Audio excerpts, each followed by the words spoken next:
O tema da nossa mensagem de agora à noite é uma frase bastante usada por muitas pessoas e eu temo que muitas vezes ela é usada sem compreensão ou mesmo sem sensibilidade.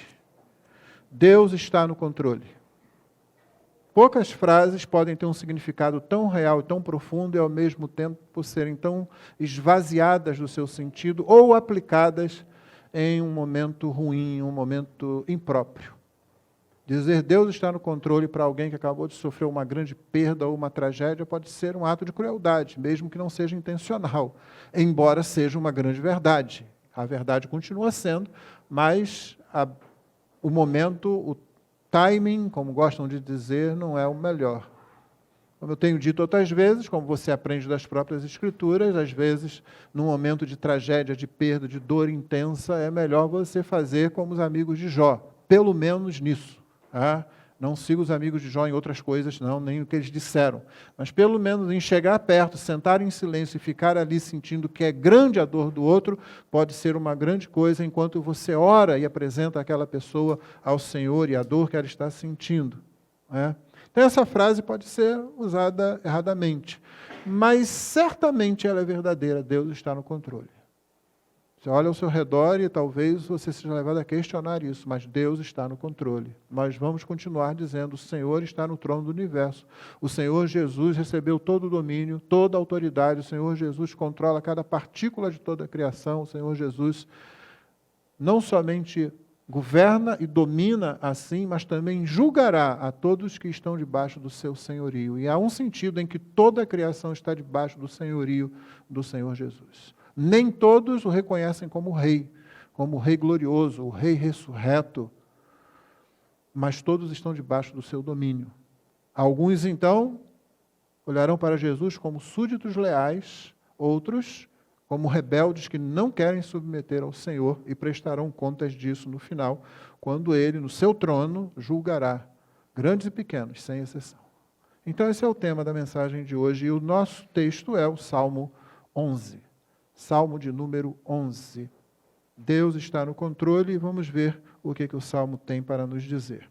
Você já, abrindo a sua Bíblia aí, você já vai perceber que ele naturalmente se divide em dois grandes parágrafos.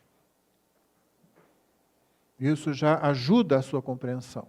Essa poesia, porque é poesia, mas palavra de Deus que ela já se apresenta a você de uma forma que vai ajudar você a compreendê-la cada vez mais. Eu quero crer que não é a primeira vez que a maioria aqui tem contato com o Salmo 11, que diz assim: No Senhor me refugio.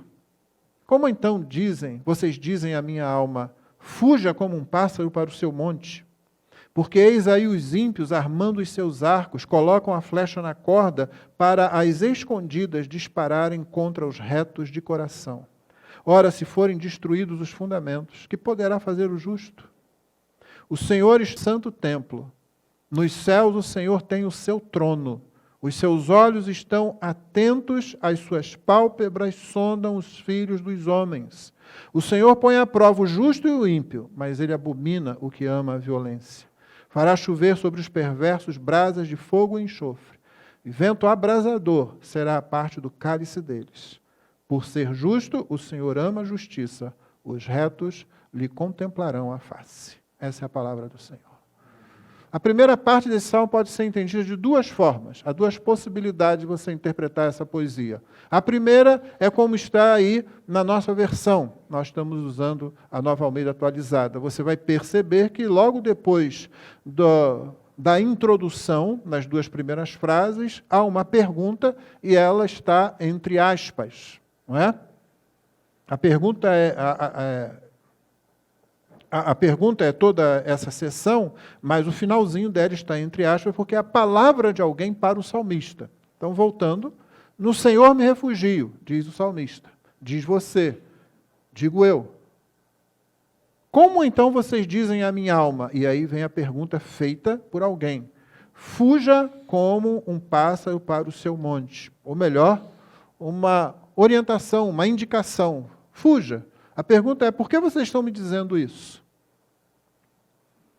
A outra forma de ler o Salmo, e a que me atrai mais, é você entender que aquilo que está sendo dito ao salmista vai até o versículo 3. Então a pessoa está dizendo para ele o seguinte: fuja como um pássaro para o seu monte, porque eis aí os ímpios, armando os seus arcos, colocam a flecha na corda, para as escondidas dispararem contra os retos de coração. Ora, se forem destruídos os fundamentos, que poderá fazer o justo? Você entendeu? Então, da primeira vez, alguém chega para aquele que confia no Senhor e diz assim: olha, fuja como um pássaro para o seu monte.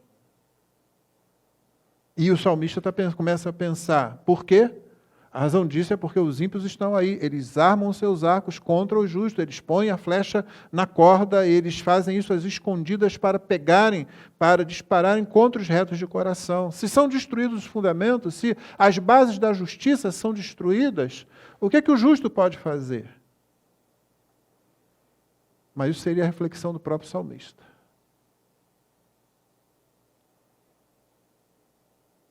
Nessa interpretação, a primeira vez que se diz fuja para o seu monte, fuja como um pássaro para o seu monte, pode ser alguém dizendo o seguinte: olha, foge, aqui não tem lugar para você. E aí você começa a refletir os versículos 2 e 3.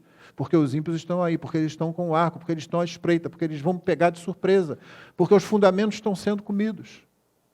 Então é alguém que está dizendo assim: vai embora, cai fora, você não tem lugar aqui.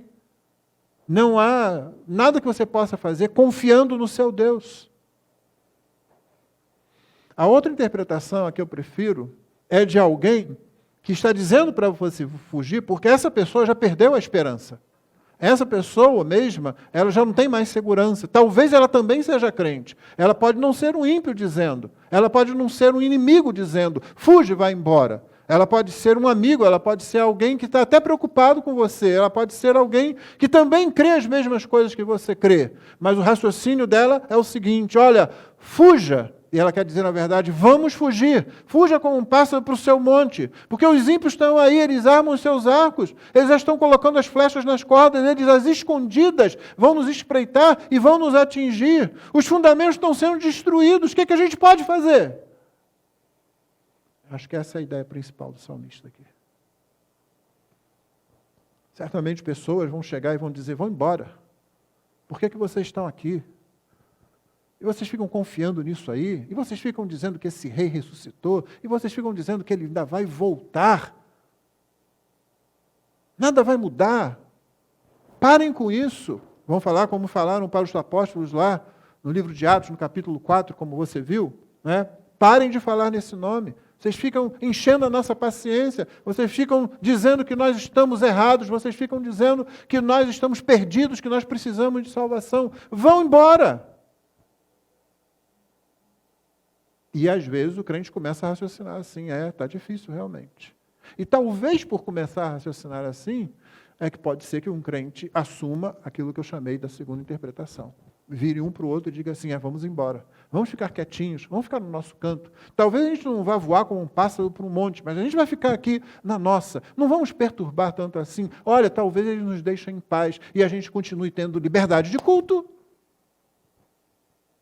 E a gente não enfrente aí algum maluco entrando pelo templo num momento de culto para gritar coisas quando nós falamos contra as ideologias que são contra as Escrituras, que são contra os atos do Criador, que são contra o caráter de Deus. Vamos ficar quietos na nossa, porque os fundamentos estão sendo destruídos. Para quem que nós vamos apelar? O que pode fazer o justo quando a justiça é colocada por terra? Os arcos estão prontos, as flechas estão apontadas, e nós nem sabemos direito de onde elas vêm, porque eles espreitam, porque as escondidas disparam contra os retos de coração. Eu sei que em algum momento eu e você tenhamos pensado assim. Talvez seja melhor a gente ficar na nossa. Talvez seja melhor a gente ficar quieto. Tanta coisa surge por aí, e ainda há aqueles que expõem os erros da igreja como se estivessem fazendo uma grande coisa, e a igreja erra. Lembra do que nós falamos na escola dominical hoje, você que esteve aqui e que aproveitou a aula dada? O que a Escritura ensina: o Senhor Jesus não veio casar com a nobreza, o Senhor Jesus não veio buscar uma noiva de porte nobre, pura, imaculada. Não, ele veio buscar a prostituta, infiel, jogada na sarjeta, que antes tentou se aproveitar o máximo do mundo, depois foi abandonada e jogada lá, e que continua rebelde. Ele vai e pega essa noiva que ele traz para si. Por que nós estamos querendo que nos deixem em paz? Eu lembro de um memezinho muito interessante, de alguém falando assim, você aí apontando os meus defeitos, falando dos meus defeitos, e os hinos que eu canto na igreja no domingo falam muito mais intensamente dos meus defeitos. Eles colocam muito mais ênfase nos defeitos que eu tenho. Porque esses somos nós, esses somos crentes, nós já sabemos o que nos espera se nós formos fiéis ao Senhor. Mas pode ser que em algum momento a gente comece a raciocinar desse modo aqui. Vamos fugir. Então a gente não vai fugir para o monte literalmente, mas a gente vai ficar quietinho aqui. A gente não vai alçar as vozes, a gente não vai dar testemunho, a gente não vai confrontar o erro. A gente não vai dizer àquela pessoa que está se perdendo, você está perdida, mas há salvação. A gente vai tentar se enquadrar, a gente vai tentar se encaixar. A gente vai tentar se adequar.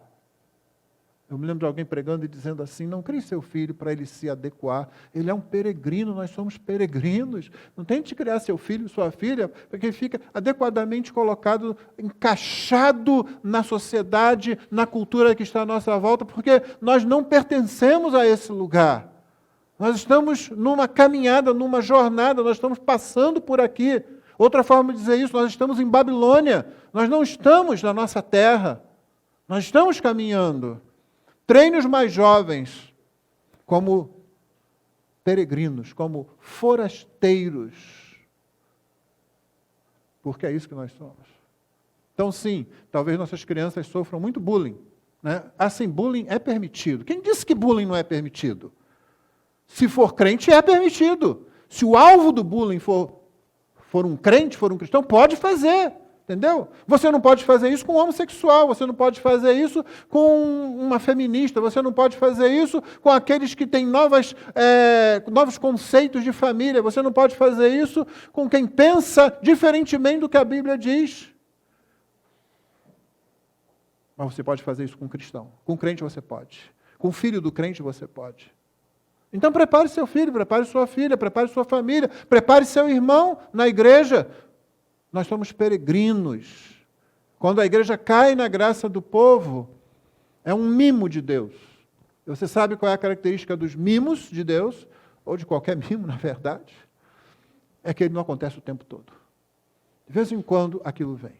De vez em quando nós temos aquele lugar assim, aquele espaço. Como diz lá no livro de Atos, né? A igreja caía nas graças do povo. 1, 2 vezes, e depois a perseguição a maior parte do tempo. Então nós estamos nos preparando e preparando os nossos para atravessar essa situação. Flechas virão de lugares escondidos, sim. E nós não vamos poder apelar a fundamentos de justiça no mundo ao nosso redor, porque eles realmente vão sendo cada vez mais desfeitos debaixo dos nossos pés. E isso pode nos desencorajar, obviamente. Porém, não quer dizer que nós não temos a quem clamar. E aí vem a segunda parte do Salmo.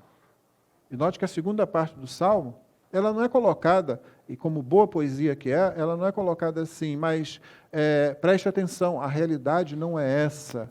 Temos uma outra situação, uma outra colocação aqui, a qual devemos prestar atenção. Não, não é isso não. Ela irrompe no texto. Parece que ela corta o que está sendo dito. Né? Como se não tivesse nada a ver com aquilo. Dá a impressão que você poderia pegar os versículos 4 a 7, separá-los e constituir um salmo só deles. Eles ficariam inteirinhos ali. Mas note, eles estão dentro do corpo maior do Salmo 11. Porque é como se estivesse interrompendo aquilo, é como se estivesse dizendo assim, acorda, não é isso não. Um dos memes mais conhecidos atualmente, mesmo para quem vê pouco, qualquer coisa na internet, é aquele do Batman dando um tapa no Robin, não é? Quase todo mundo conhece isso. É geralmente o Robin falando uma bobagem qualquer lá, e o Batman, que é isso, cara? Vê se toma tenência. Como diziam os antigos, né? Eu já sou antigo bastante para dizer esse tipo de coisa também. Então é mais ou menos isso. Peraí, não é assim não. O Senhor está no seu santo templo. Que negócio é esse? Os Fundamentos estão sendo destruídos, mas quais fundamentos? Porque os fundamentos dos homens são realmente destruídos. Os melhores fundamentos dos homens, que são formados a partir da influência da graça de Deus, seja graça específica, seja graça comum, eles podem ser destruídos sim. Grandes civilizações com um grande senso de justiça se ergueram e depois foram destruídas, viraram pó. Você estuda nas aulas de arqueologia. Passaram. O melhor dos seres humanos passa. Mas tem um fundamento que nunca passa. Então é como se agora o salmista estivesse falando para aquele outro, seu amigo, seu irmão, que crê na mesma coisa, que crê no mesmo Senhor, mas que se deixou levar e está dizendo, olha, vamos fugir, porque é melhor ir embora como um pássaro, porque as flechas já estão nas cordas, porque a gente não sabe de onde vem, porque os fundamentos se foram, e aí... Não, cara, não é isso não, acorda. Você está pensando o quê? O Senhor está no seu santo templo.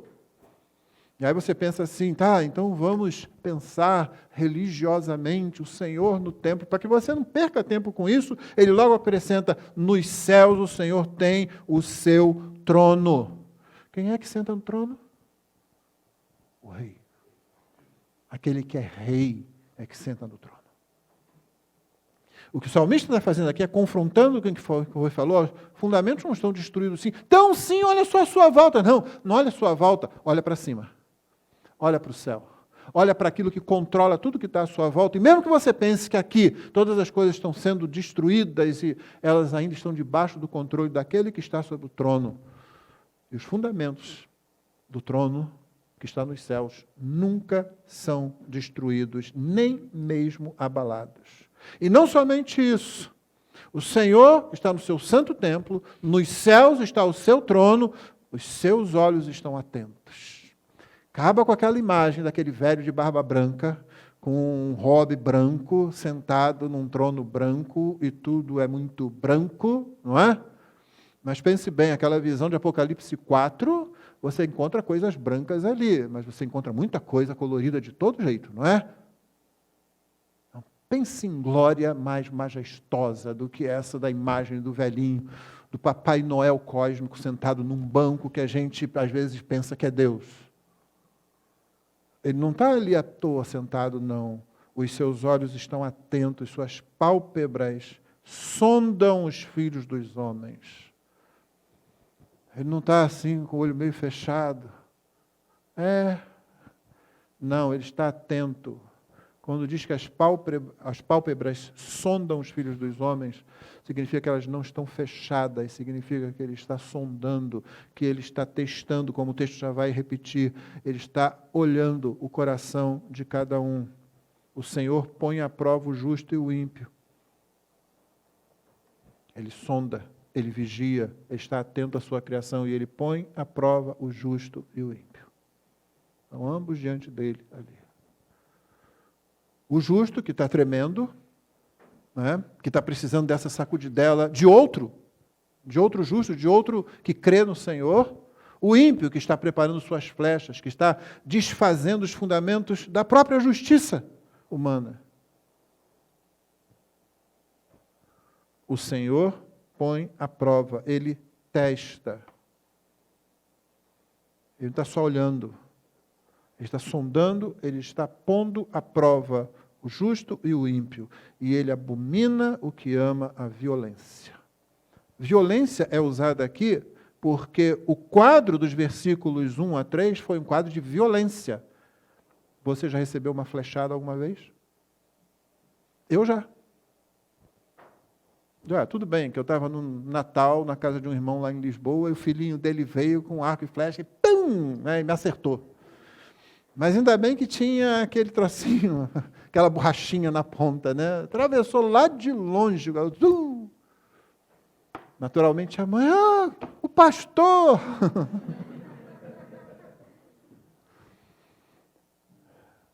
Mas uma flecha é algo violento.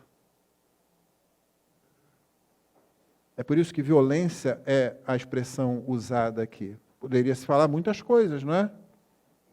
Ele abomina o que ama a injustiça ou qualquer outra coisa, mas o quadro é de violência lá.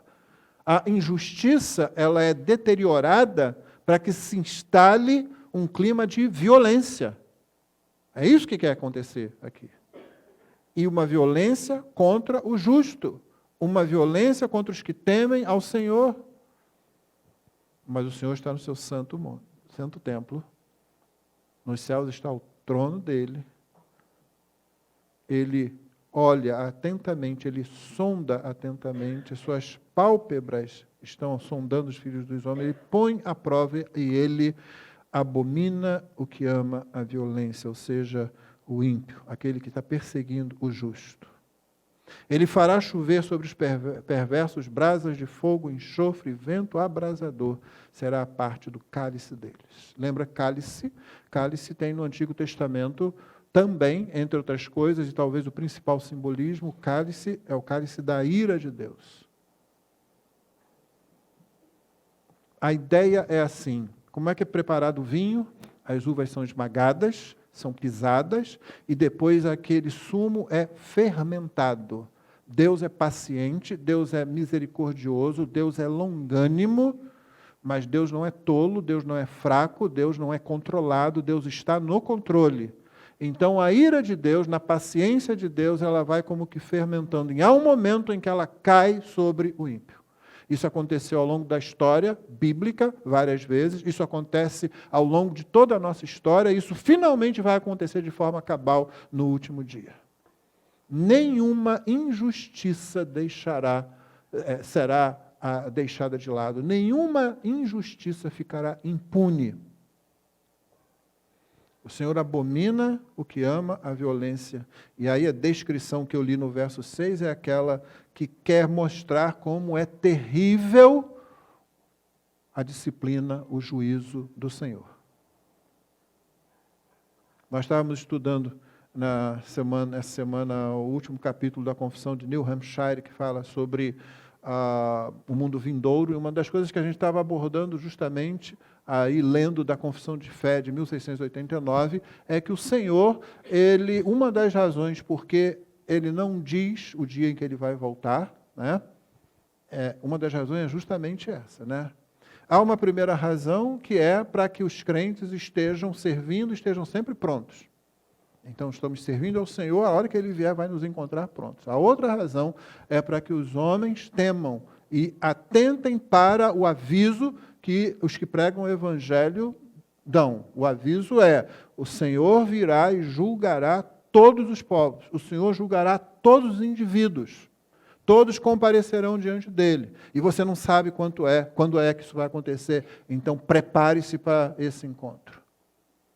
E é terrível você estar na presença do justo juiz que não aceita suborno, sem ter o advogado, o único advogado que ele providenciou, que é o Senhor Jesus Cristo. E porque isso é terrível, a descrição nessa poesia é essa que está aqui. Acredite, se sobre o perverso, se sobre aquele que continua ímpio, impenitente diante da oferta do amor de Deus, e isso acontecia no tempo do salmista, rejeitando, havia os que rejeitavam, tudo que Deus fez para aproximar os homens de si, mesmo dentro do povo da aliança. E isso acontece hoje com todos aqueles que rejeitam a mensagem do Evangelho. Acredite, se sobre eles o único castigo fosse chover brasas de fogo e enxofre, e esse vento abrasador, esse vento que queima, se fosse só isso, eles estariam muito bem.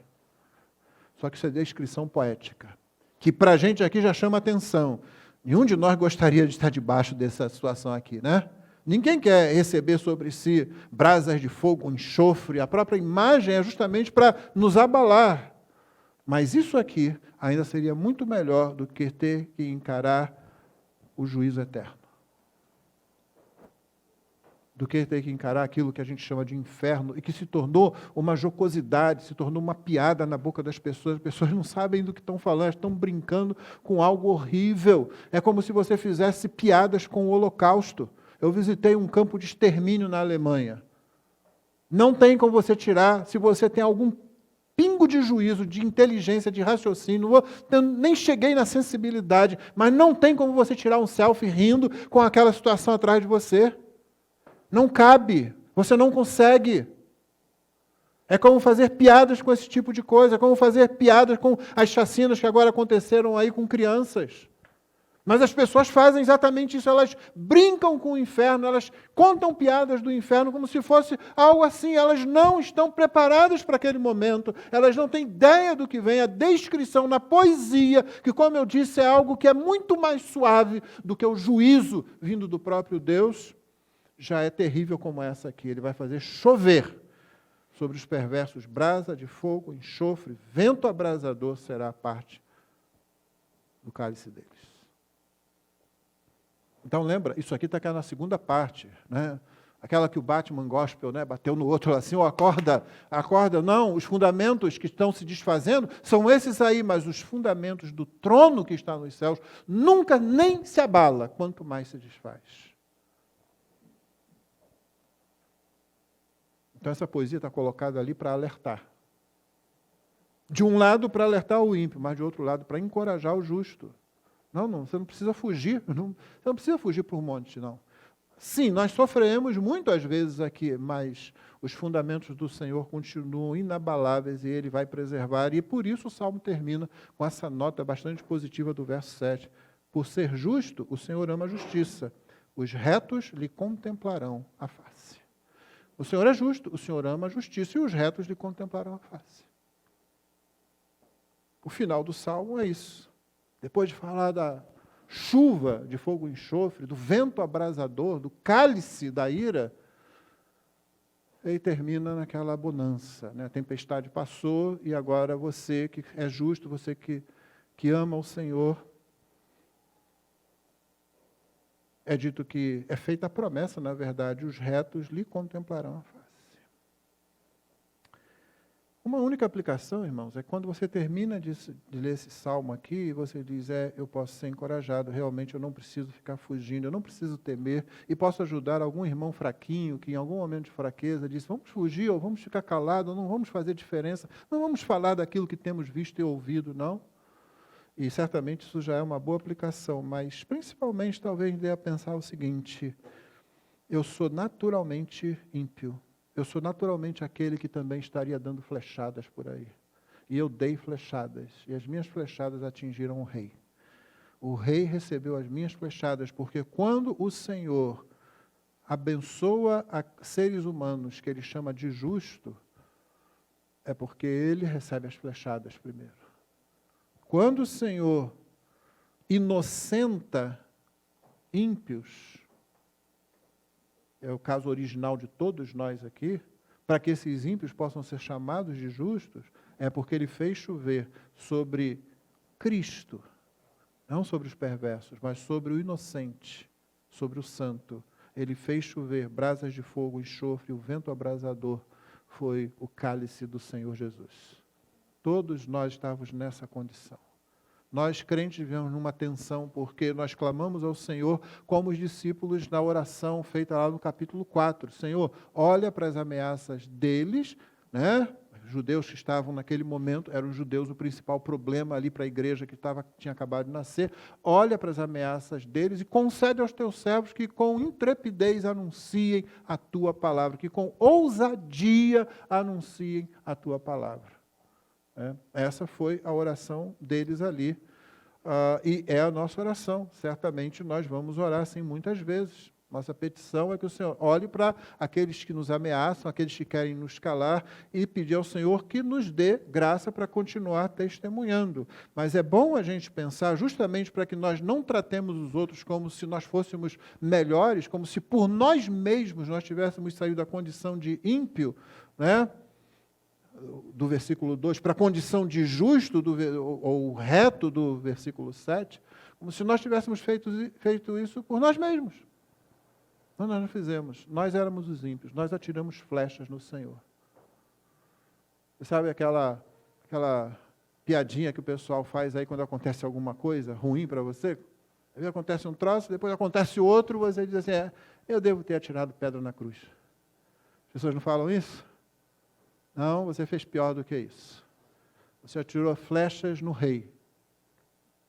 No rei que conquista os seus inimigos, no rei que salva, no rei que é glorioso, no rei do universo. Você apontou flechas para ele. Você atirou flechas nele. Foi o meu pecado que colocou ele na cruz. Foi por minha causa que sobre ele brasas de fogo e enxofre desceram. Ele recebe isso para que eu seja inocentado do meu pecado. Ele paga a dívida para que eu seja aceito na família de Deus. Então, as aplicações desse salmo, para encerrar, irmãos, são essas. Primeiro, você precisa estar pronto para não dar ouvidos à situação à sua volta. De vez em quando você vai olhar e os fundamentos estão realmente indo embora. E o que é que você faz? Você lembra que os fundamentos do trono de Deus nunca vão embora, nunca desfalecem, nunca se evaporam, nunca nem se abalam. Segundo, você pode encorajar aquele seu irmãozinho que está perto de você, aquela sua irmãzinha que de repente começa a ficar assim, não tem jeito não vai dar certo não, eu acho que a gente vai acabar ficando muito mal nessa situação se a gente insistir em continuar pregando o Evangelho. É melhor a gente fugir, é melhor a gente se calar, é melhor a gente ficar quieto, e você vai poder dizer, não, para com isso. Não precisa estapear ninguém não, tá bom?